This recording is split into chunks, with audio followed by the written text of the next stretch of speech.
ईद-उल-फितर का चांद कम नजर आएगा। स्पार्को ने फल्कियाती पेशगोई कर दी है। स्पार्को के मुताबिक 19 मार्च को गुरूब आफ्ताब के वक्त चांद की उम्र तकरीबन 12 घंटे 41 मिनट होगी। 19 मार्च की शाम शवाल का चांद नजर आने के इम्कानात कम हैं। रवां साल 30 रोजे होने का इम्कान है। ईद-उल-फितर 21 मार्च को होने का इम्कान है। ईद-उल-फितर का चांद कम नजर आएगा। स्पार्को ने फल्कियाती पेशगोई भी कर दी है। Bureau chief Karachi summer Abbas हमारे साथ हैं। समर, क्या जाहिर किया जा रहा है?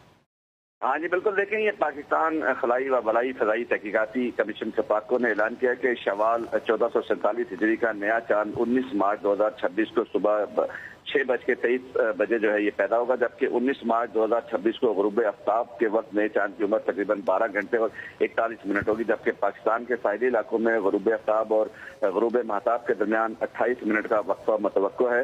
इस हवाले से बताया जा रहा है कि 19 मार्च 2026 की शाम शवाल का चांद नजर आने के इम्कान कम है। लिहाजा तवक्को है कि यकम शवाल 1447 हिजरी हफ्ता जो है हफ्ते के रोज 21 मार्च 2026 को होगी, जिसके साथ ही ये मुकद्दस महीना जो है रमजान का इख्तिताम पजीर होगा। बहुत शुक्रिया आपका।